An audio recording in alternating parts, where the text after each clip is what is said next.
My name is Maya, and I need you to understand something before I tell you this story.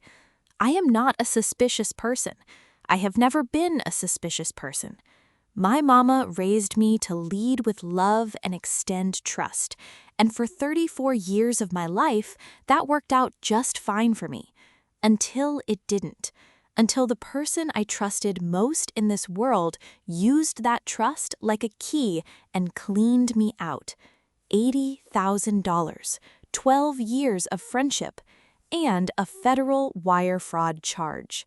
This is my story, and I'm going to tell you all of it. The parts that made me look naive, the parts that made me furious, and the part at the end where I put on my big girl shoes, built a case file, and handed it to the FBI. Because here's what Diane didn't know about me. I'm not just someone who gives grace. I'm someone who, when pushed far enough, is extremely good at getting even. Let me take you back to Atlanta, to 2010, to the beginning. Diane and I met freshman year at Spelman College. First week of orientation, I was completely lost. I'm from a small town in South Carolina, and Atlanta felt like another planet to me. She walked up to me in the dining hall, sat down without asking, and said, "You look like you need a friend and some sweet tea." And that was it. That was us for 12 years. We were different in a lot of ways. Diane was loud where I was quiet. She was the one who knew everybody's name at a party. I was the one who found the dog in the corner and stayed there. But we balanced each other. I grounded her, she expanded me. That's what we always said. When I launched my catering business in 2018, Maya's Table, out of my apartment kitchen in Decatur, Diane was my first call.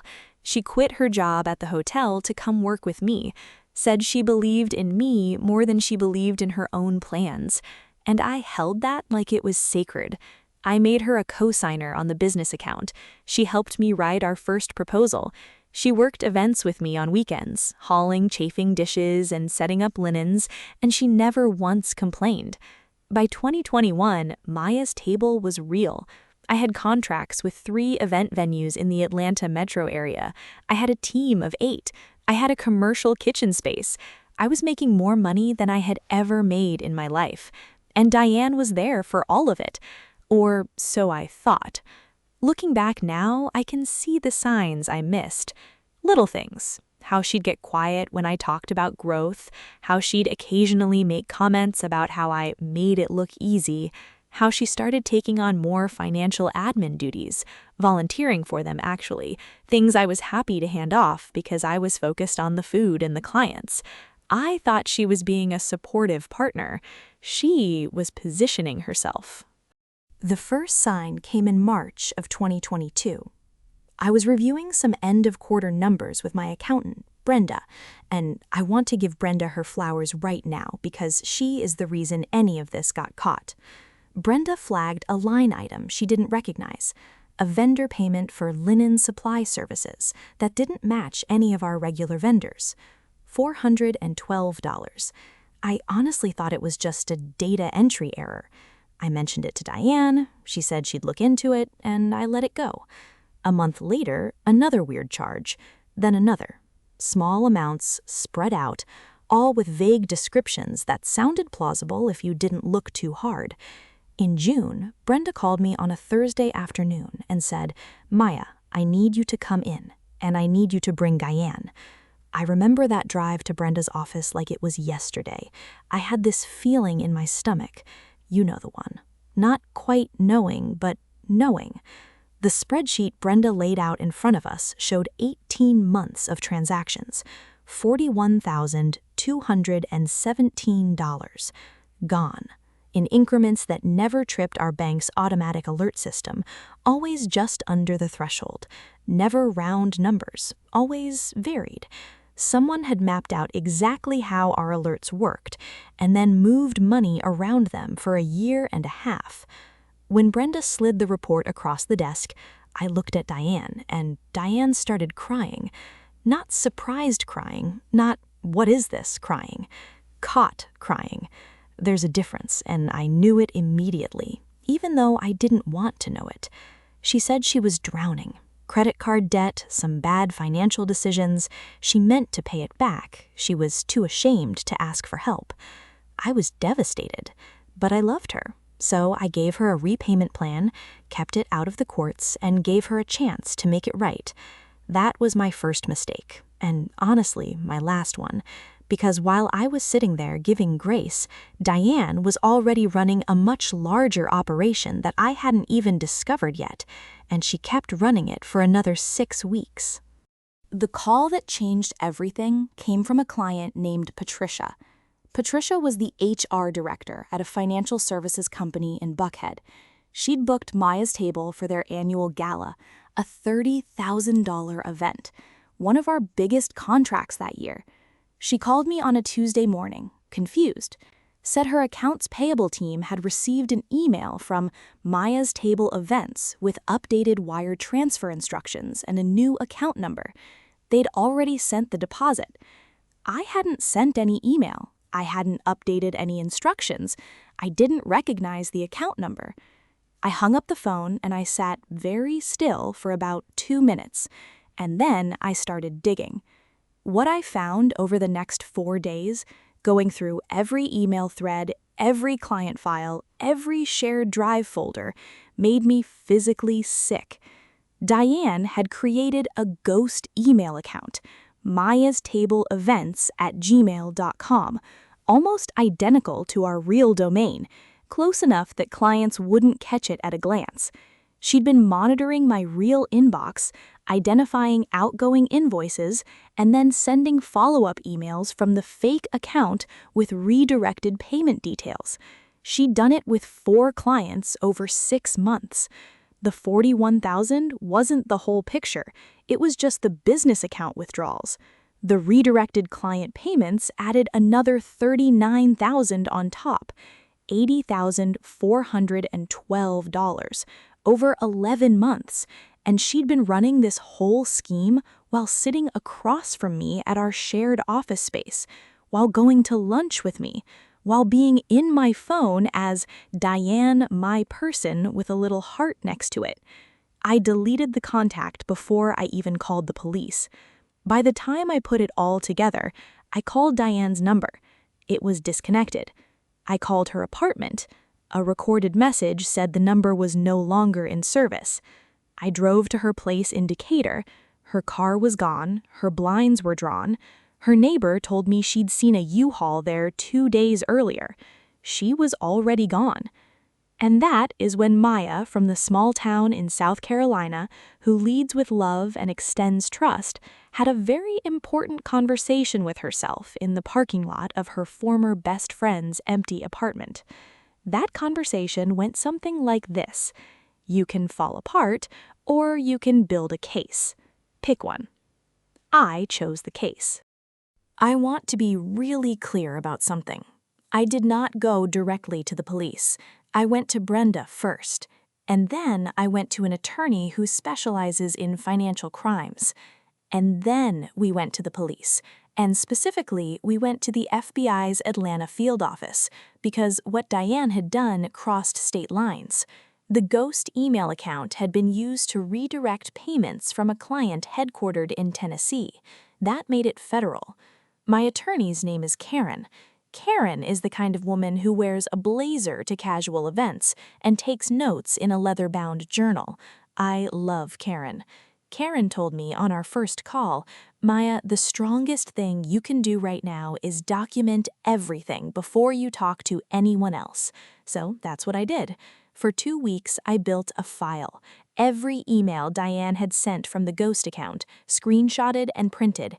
Every wire transfer traced with bank records. Every client communication preserved with timestamps. I created a timeline going back 18 months, cross-referenced with our business account statements, showing exactly when each withdrawal was made and how it corresponded with real business activity, so it would look legitimate to anyone reviewing it quickly. I also pulled the access logs from our shared Google Drive, and there it was, clear as day.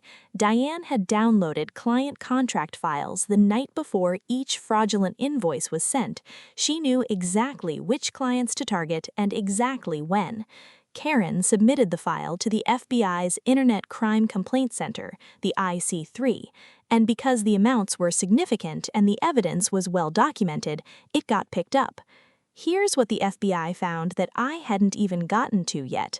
Diane had set up the ghost email account from her home Wi-Fi, not a VPN, not a public network, her home Wi-Fi in her apartment in Decatur. The IP address was in the account metadata. They had her location within 48 hours of opening the case. She'd run an $80,000 fraud operation from her apartment Wi-Fi, like she was ordering DoorDash. They found her 3 weeks later in a city I won't name. She'd moved in with a new boyfriend, a man she'd actually met at a networking event I'd hosted, at my own business event. I genuinely had to laugh at that. Not a funny laugh, the other kind. The boyfriend called me. I know how that sounds. But hear me out. His name was Terrence, and Terrence, to his credit, is a man with a conscience. He'd been noticing things weren't adding up. Diane had a lot of cash for someone who said she was between jobs. She got nervous when mail arrived. She'd lock her laptop when he walked into the room. He'd gone looking, and he found a folder. On her laptop, the same laptop she'd used to run the entire scheme, Diane had kept a folder called Business Records. Inside it were the fake invoices, client communication templates, a log of every transfer she'd made, and this is the part that made my whole body go cold, a spreadsheet. The spreadsheet had a tab called Previous. It listed 2 other names, 2 other women with amounts next to their names. Diane had done versions of this before she ever worked for me, before she ever sat down with me in that dining hall. Terrence turned over the folder to investigators. It became part of the federal case. Those 2 previous victims were contacted. They hadn't reported because they hadn't known what to report. In one case, Diane had run a smaller version of the same invoice scheme at a catering company the woman owned in Charlotte, North Carolina. The federal case grew. Multiple victims, multiple states, multiple incidents, and all of it, everything, was in a folder called Business Records on a laptop sitting in a bedroom in a city she thought nobody knew she was in. Karen called me the morning the charges were formally filed. I was in my commercial kitchen prepping for a Sunday brunch event because I never stopped working through any of this, not for a single day. When Karen said, "Federal wire fraud, multiple counts," I put down my whisk and just stood there for a minute. Not celebrating, not crying, just feeling very clearly that the choice I'd made in that parking lot, build the case, not fall apart, had been the right one. Diane pleaded guilty to federal wire fraud, multiple counts. The plea agreement included full restitution, every dollar with interest, and a sentence of 22 months in a federal correctional facility. She served all 22 months. I didn't attend the sentencing. I wrote a victim impact statement. I said what I needed to say in 4 paragraphs, and I handed it to Karen and I went back to work. People asked me if I felt satisfied when the verdict came down, and I want to answer that honestly because I think people expect me to say yes, absolutely, I got justice and it felt amazing. The truth is more complicated than that. What I felt was a kind of settling, like a building that's been slightly tilted for a long time finally finding its foundation again. Not joy, relief. Not triumph, just the particular piece of a thing being named correctly. What Diane did was wrong. It was called wrong by a federal court. She was held accountable by a system that is not always good at holding people accountable, and for that, I am genuinely grateful. What I felt less grateful for was what the whole thing cost me outside of the money. The clients who paused during the investigation because they weren't sure what was happening, the 2 team members I had to let go temporarily when cash flow tightened, the 6 months I spent not trusting my own instincts because I'd been so wrong about someone I was so sure of. That's the cost nobody talks about in these stories. It's not the $80,000. It's the version of yourself you lose, the open one, the trusting one, and the work of deciding whether to try to get her back. Here's what I want to tell you about the rebuild, because this is the part of the story that actually matters to me. Maya's table didn't close, not for a single day. While I was building that evidence file, I was also prepping for a corporate luncheon. While Karen was on the phone with federal investigators, I was testing a new spring menu. I kept every contract, served every client, paid every vendor. I did not let Diane take that from me. It took me about 18 months to fully recover financially. I took out a small business loan. I restructured the account access controls. Nobody but me and my accountant touch the money now. I hired a part-time CFO. I got Karen to review all my vendor contracts. And I grew. Maya's Table now has contracts with 7 venues in Atlanta and 2 in Charlotte. I have a team of 14. We booked 112 events last year. I speak at entrepreneurship events now, specifically at panels for Black women small business owners, about financial security, account controls, and why she's my best friend is not a due diligence process. And here's the thing about Diane.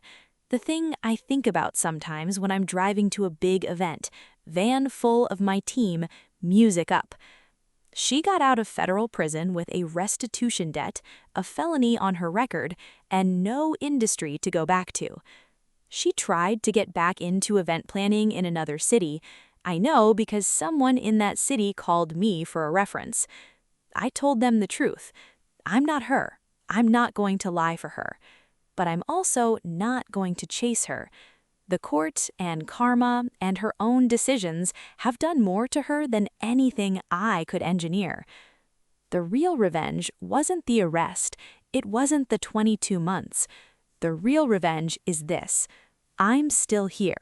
I'm bigger than I was when she left, and she has to live with what she did to get where she is. That's enough for me. More than enough. If you made it to the end of this, thank you. I mean that. I know this story is long. I know it's a lot. But I wanted to tell it the right way without rushing any part of it, because every part of it happened to a real person, to me.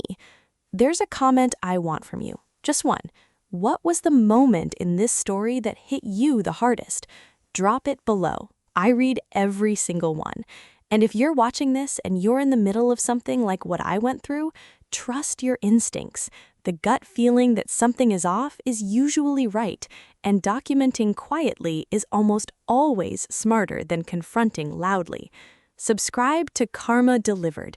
Every story on this channel is true in the ways that matter. And Karma, she always, always finds her way. I'll see you next week. Stay solid.